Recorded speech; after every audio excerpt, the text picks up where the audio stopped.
வணக்கம் நண்பர்களே. Welcome to movie critic channel. 2023ல ஒரு இந்தோனேஷிய ஹாரர் படமா வெளியாகி நம்மள குலைநடுங்க வச்ச சேவு டீனோ படத்துல வர அந்த 1000 நாள் சாபம் எப்படி உருவானுச்சுன்னு தெரியுமா? அந்த ரத்த சரித்திரத்தை சொல்ற படம் தான் ரீசெண்டா ஒரு இந்தோனேஷிய பேய் படமா வந்திருக்கிற ஜானூர் ஐரேங்க். இந்த படம் எந்த அளவுக்கு நம்மள பயமுடுத்துனுச்சு, வாங்க ரிவ்யூக்குள்ள போலாம். படத்தோட கதை அப்படின்னு பார்த்தா, படத்துல அண்ணன் தங்கச்சி 2 பேர் இருக்கிறாங்க. ஒரு நாள் அவங்களோட வீடு எரிஞ்சு போகுது. அடுத்து என்ன பண்றது அப்படின்னு அவங்க யோசிச்சுக்கிட்டே இருக்கும்போது, ஒரு நாள் அவங்களோட அங்கிள் வராரு. உங்கள நான் பாத்துக்கிறேன் அப்படின்னு சொல்லி ஒரு பெரிய அரண்மனைக்கு அவங்க 2 பேரை அவரு கூட்டிக்கிட்டு போறாரு. அங்க போனதுக்கு அப்புறம் தான் அங்கிளோட உண்மையான நோக்கம் அவங்களுக்கு தெரிய வருது. அவரோட நோக்கம் என்னன்னு பாத்தீங்கன்னா, அவங்க 2 பேத்துக்கும் உதவி செய்யறது கிடையாது.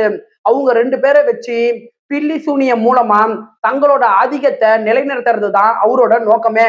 இதுக்கப்புறம் அந்த சூனியத்துல இருந்து இவங்க 2 பேரும் தப்பிச்சாங்களா இல்லையா அப்படிங்கிறது தான் படத்தோட மீதி கதையே. படத்தோட பாசிட்டிவ்னு பார்த்தா, படத்துல அண்ணன் தங்கச்சி கதாபாத்திரத்துல நடிச்ச மார்டினோ லியோ ஆகட்டும், ரட்டு ரஃபா ஆகட்டும், இவங்க 2 பேருமே ஒரு பிரமாதமான நடிப்பை திரையில கொடுத்திருக்கிறாங்க.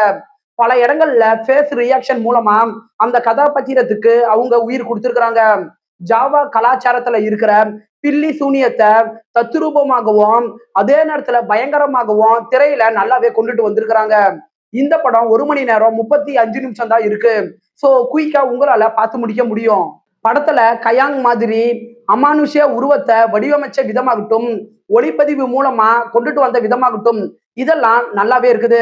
சேவு டினோ படத்துல வர அந்த 7 குடும்பத்தோட ரகசியம் மற்றும் சாபம் எப்படி ஆரம்பிச்சிச்சு அப்படிங்கிறத இந்த படத்துல தெளிவா கொண்டுட்டு வந்திருக்கிறாங்க.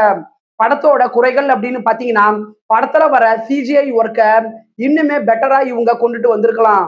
அதனால என்ன ஆகுதுன்னா, சில இடங்கள்ல பயம் அப்படிங்கிற ஒரு விஷயம் வராமையே போயிடுது.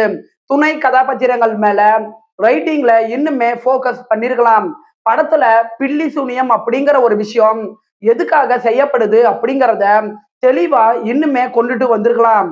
ஓவராலா இந்த படம் ஒரு டீசென்ட் வாட்ச் தான். 10க்கு 6.6 ரேட்டிங் கொடுக்கலாம்.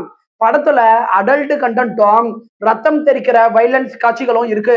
சோ தனியாவே பாருங்க. இந்த படம் தமிழ் டப்பிங்ல கிடையாது. என்னுடைய ரிவ்யூ உங்களுக்கு பிடிச்சதுன்னா மறக்காம லைக் பண்ணி சப்ஸ்கிரைப் பண்ணுங்க. வேற ஏதாவது படத்தோட ரிவ்யூ வேணும்னா அந்த படத்தோட பெயரை கமெண்ட்ல பதிவிடுங்க. நாம வேற ஒரு வீடியோல சந்திக்கலாம். அது வரைக்கும் நன்றி, வணக்கம்.